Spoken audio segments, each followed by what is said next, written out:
Greetings, class. My name is Matthew Palzano, and I, alongside my team, will be presenting Food Inc. Now, Food Inc. Focuses on how large food corporations have engulfed every aspect of the American food chain, from farms where it's sold, farms where the food is harvested and cattle is grown, to the markets where it's and the restaurants where it's sold. I'll open with a question. Why is the industry more protected than human lives themselves? There's two main ethical dilemmas that I will highlight: contamination and poor nutrition for humans and animals.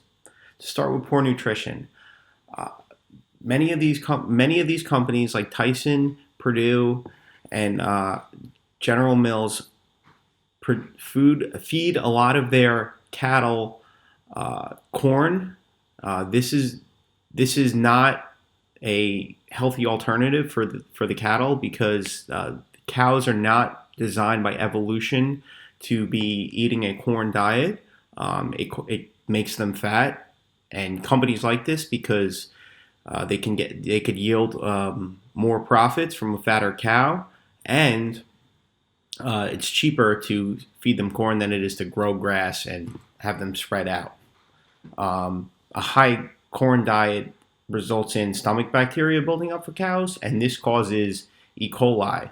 And E. coli from the cow hides, because it it causes downstream negative effects, and it ultimately gets into the fruit and the vegetables from runoff. Um, Also, the conditions that they're growing up in are horrible. The cows are standing ankle deep in manure all day, and that's another contaminant that can ultimately affect our food.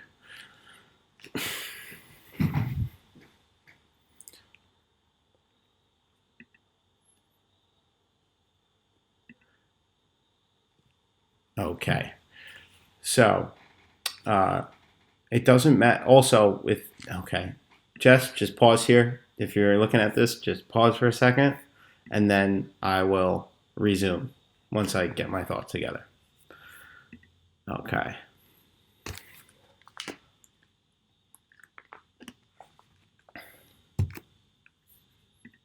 Okay. Now I'm going to start again. Okay. To piggyback on contamination, with now many of these companies like Tyson and Purdue they harvest chickens. And it doesn't matter if the chickens are sick, diseased, um, or anything, they all have to go to the plant for processing. This also causes many diseases. And actually, Kevin's Law was proposed, but unfortunately, it was never passed. It's a law that was proposed that would give the United States Department of Agriculture the power to close down plants. This is because a young boy named Kevin died from eating contaminated chicken back in 2003. Uh, and now I will pass the mic over to Jess, who will discuss obesity. So, going off of what Matt said, I'm not going to be talking about exactly the contamination of the food, but I'm going to be talking about the effects of the contamination of the food. And my main point here is that the contamination of food does have a direct effect on obesity and people's weight and their health. So, pretty much the movie stresses that the cheaper the calorie, the worse the food. So, kind of what this means is that they're making crops cheap, as Matt mentioned, and by contaminating them, this is a direct tie to obesity.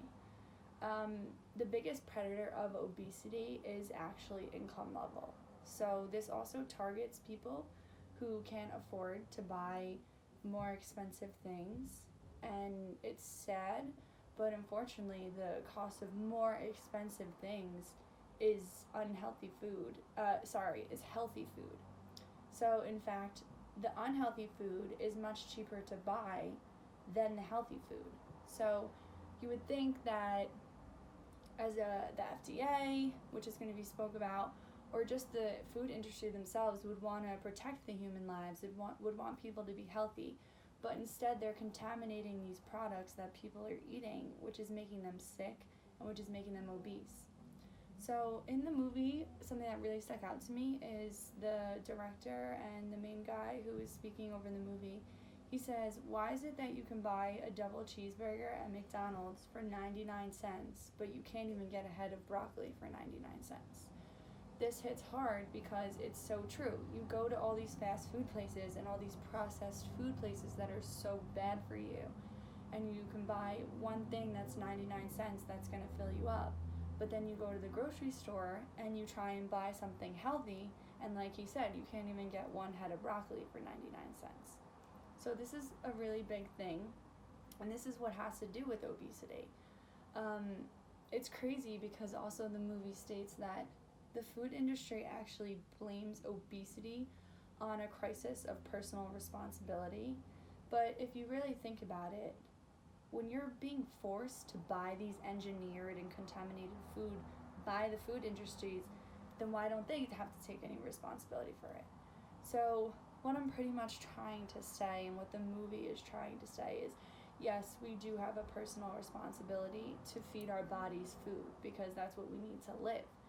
So Hello, class. My name is Stephen Barbaro, and this is my portion on the FDA's regulatory authority and its broad spectrum within the documentary Food Inc. Now, what is the FDA and what do they regulate? The FDA regulates all food and food ingredients included and offered in the sales between interstate commerce. This is with the exception of meat, poultry, and certain processed egg products. That is actually regulated by the U.S. Department of Agriculture and is thoroughly explained in the documentary. Now, involving regulation, regulation can only go as far as what ethics allow them to go. This involves loopholes, unethical practices, and lenient laws that can be taken advantage of by unethical food industries. FDA regulations could be categorized in many different ways. The documentary has shined light on this topic of food safety and the processes that should be going on in order to ensure the safety and well-being of their consumers. The FDA guidelines was a main topic throughout the documentary, and there were many examples given on how they were either being followed or violated. Now, looking at compliance, which is essential for the FDA to do their job. The FDA enforces compliance, rules, regulation, as well as guidelines in order to prevent foodborne illnesses and other hazards that come from the food making industry, as seen in the documentary. FDA-approved practices have been mandated for many decades and will continue to improve and adapt at a constantly changing society.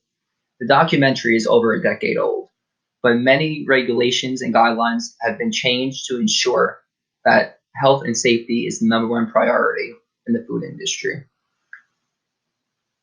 The next major problem involved in the documentary was mislabeling of certain products and other unethical practices involving misleading consumers into what they're actually consuming.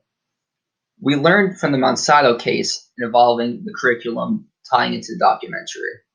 Unethical practices regarding labels and lack of health concerns, as the documentary touches upon, exposes some of the hidden truths that the FDA has been cracking down on, and ultimately, the FDA can only regulate so far as there is a sense of responsibility for consumers buying the food products within the unethical behaviors going on in the food industry, which can make it a challenge for consumers to know exactly what they are putting in their body. Thank you. So the fact of the matter is that we want to pay the cheapest for our food, and that comes with a price. The statement that continually comes up during Food Inc., which is the documentary that we watched, is that there is a veil between what we are eating and the way that it's made. Essentially, this means that we choose our food at our supermarkets, but barely have an idea of the process it takes in order to get to the markets and onto your dinner plate. I think if you knew exactly what you were eating and the exact process of how it was made, you wouldn't want to eat it. And if you follow the reality of the source of meat, where it comes from, it doesn't come from a farm. It comes from a factory. Out of all the realities that my other colleagues discussed, one fact is that consumers are unaware of the brutality behind the workers and animals through this process. And this is because the industry does not want farmers talking. They don't want their stories being told. The whole different world is deliberately hidden from us.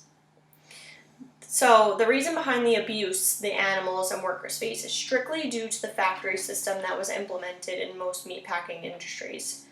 And after the rise of fast food restaurants, meatpackings got bigger, and companies like IBP follow fast food industry where they want to speed up production, they're making the workers do the same task over and over again, cutting wages, making sure there's no unions involved.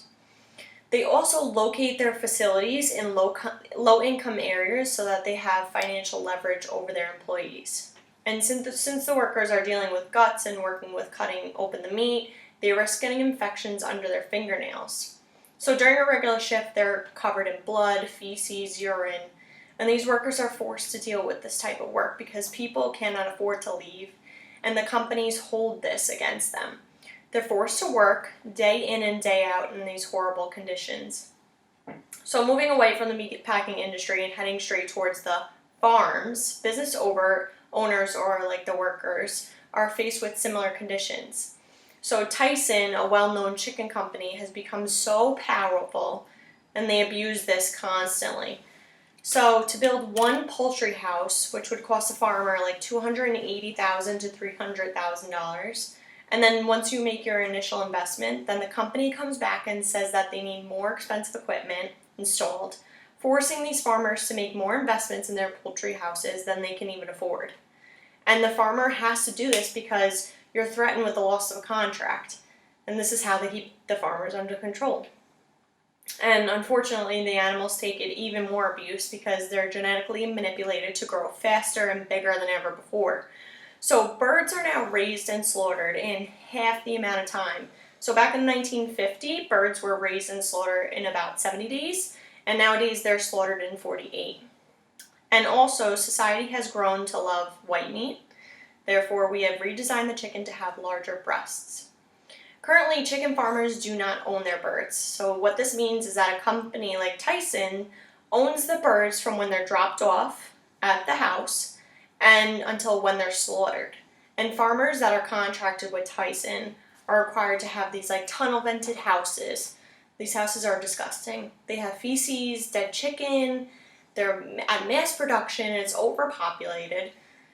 And as a consumer, if you knew exactly what happened behind the scenes of your supermarket and labeled meats, would you consider to buy these products? So next, Eddie is going to talk about the solutions that we have on this ongoing epidemic. As you could see, there have been a lot of ethical dilemmas that were brought to light through this Food Inc. documentary. Big businesses like Monsanto, Tyson, and many more who cornered this market of the food industry have been a huge problem. A company like Monsanto, who created genetically modified corn, which was much cheaper to produce, and you could produce a lot more of it, at the time seemed like a great thing. You could really shoot the price of corn down because it was so easy to create. But what we didn't see was the long-term effects of what this could do to us. There was a lot of backlash when they came out with it, and it was used mainly to feed animals such as cows and chickens. These cows and chickens got much fatter, much quicker, and it took a lot less time. But we didn't see that an animal like a cow was meant to eat grass. And when it ate corn, it created E. coli in their stomachs. E. coli is obviously a terrible disease for humans if we have it, and for cows. But these cows were in such poor conditions that they'd be standing in their feces for days until they were slaughtered. And if these pens weren't cleaned out by the time the next shipment of cows came in, it got spread to all those cows too. From there, you could see that there have been widespread cases of E. coli all over the country. And in these pens, if there are neighboring farms, then there's a lot of runoff to these farms, which the E. coli infects other farms, other products, other vegetables, other produce that shouldn't have had E. coli in the beginning. The FDA rarely regulates these farms now because they have sided with the producers so much more than the consumer. But big businesses could also be a huge part of the solution. You could see through the documentary, they really shined a light on this company called Stonyfield Farms, which at the time was the third largest yogurt producer in the world, who used ethical behavior, who really focused on these organic cows who were not fed corn, who were fed grass like they were supposed to. And there have been widespread less cases of E. coli from these certain farmers than the other. You could also see that there's a lot of health problems with this, that these animals that are fed genetically modified corn are much unhealthier, that it is a lot cheaper to buy these products, such as high fructose corn syrup, which is in almost everything nowadays, that is so unhealthy for you, that it makes it so that it is so much cheaper to go to McDonald's and get a meal for $3 to get a Coke, a double hamburger and fries than it is to go to the store and get fresh produce. It's a lot cheaper. So we as consumers need to also go out and expect better products, because it's making companies like Stonyfield Farms really be able to partner with Walmart, partner with Stop and Shop, and impact the future well. Thank you.